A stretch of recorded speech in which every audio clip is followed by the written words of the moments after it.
Live as if your father's dead. A man must love his father and yet be free of his expectations and criticisms to be a free man. Imagine that your father is dead, or remember when he did die. Was there any relief? The relief of possibly not needing to live up to his critical eye or be under of his influence. It's hard as a man to live not only for yourself, but your family. Having someone to critique you, to criticize, and to truly wish better for yourself. But to be a free man, you must live as if your father is gone, to truly be the man of your house. So you must set aside, if he's still alive, 3 days, and you say to yourself, I'm going to do something that before I wouldn't have.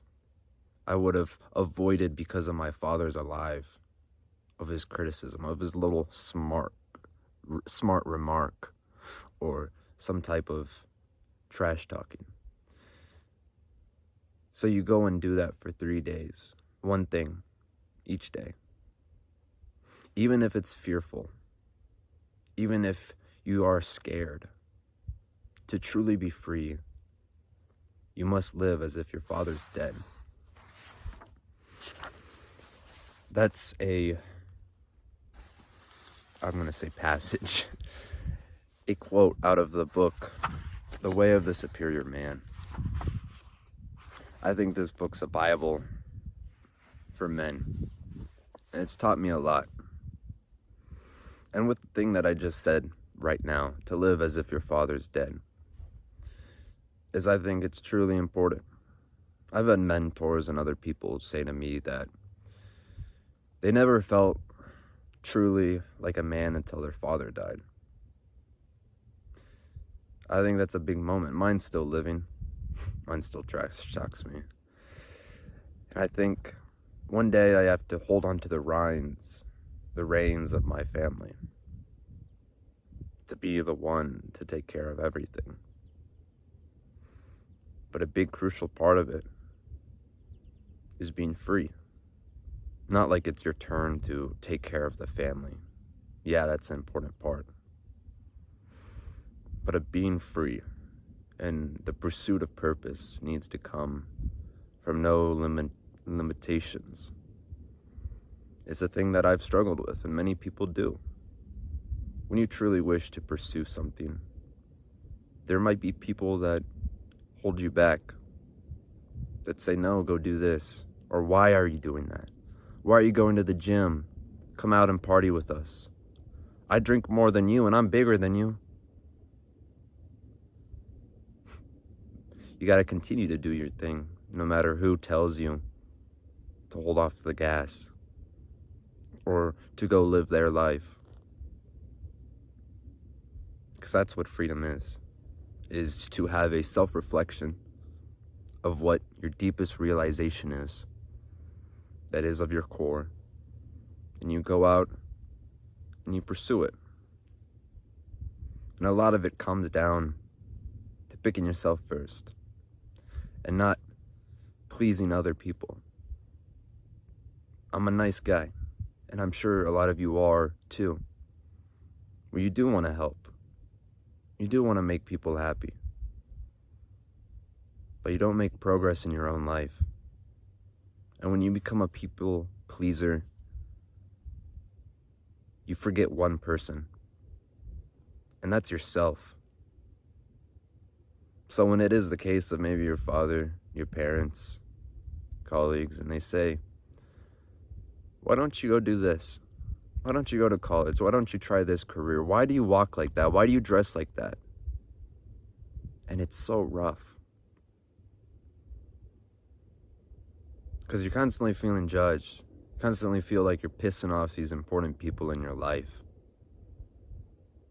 So you do a little task, like it's said in this book. It's just for 3 days to try to live without judgment of your father.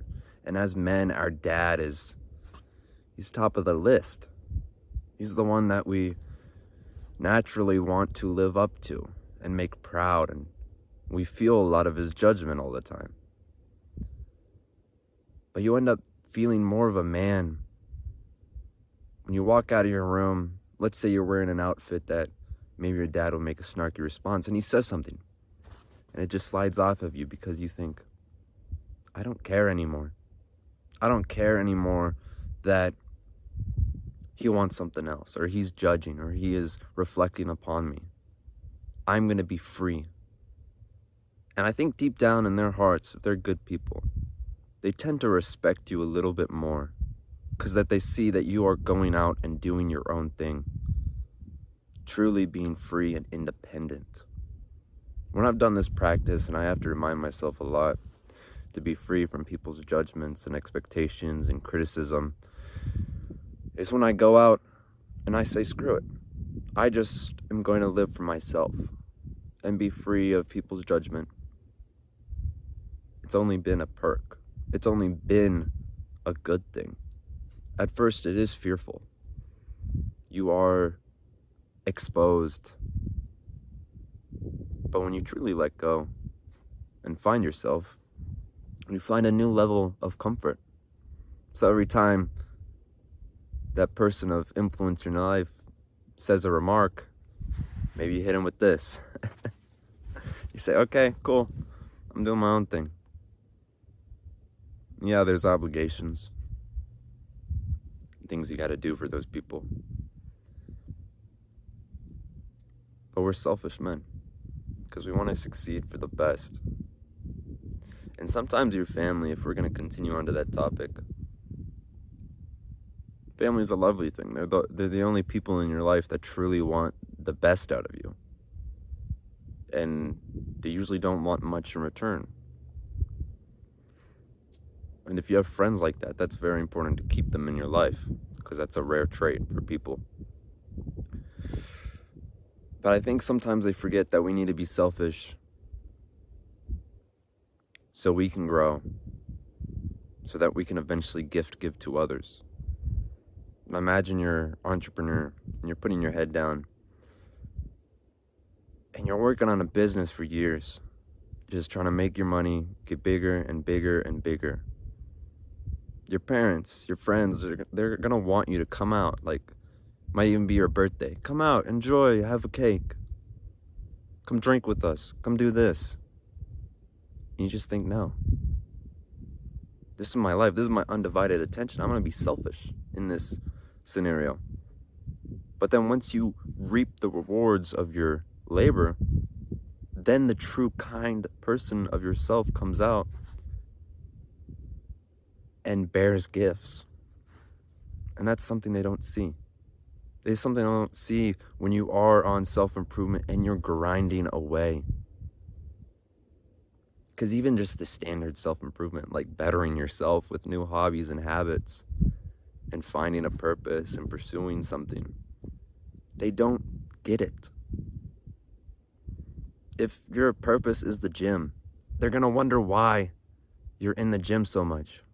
Why you're stressing about your calories and your macros and your rest, and if you can get a hot shower in soon after your workout so your muscles can relax.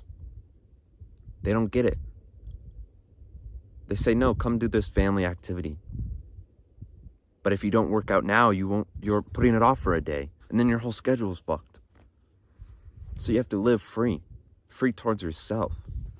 So I recommend any man who's really trying to find purpose and go throughout life and conquer a lot of things is you got to read this book. This has only been me kind of deep diving into the freedom part of your family's judgment, your friends' judgment, and trying to be free. And being free is a lovely thing. You know, I try to go out and be free once in a while. So if you stayed to the end, I appreciate you for watching. Hopefully you can like, comment, and subscribe, and I'll see you on the next one. And if you don't know me, I'm Maxwell. I'd love for you to stick around.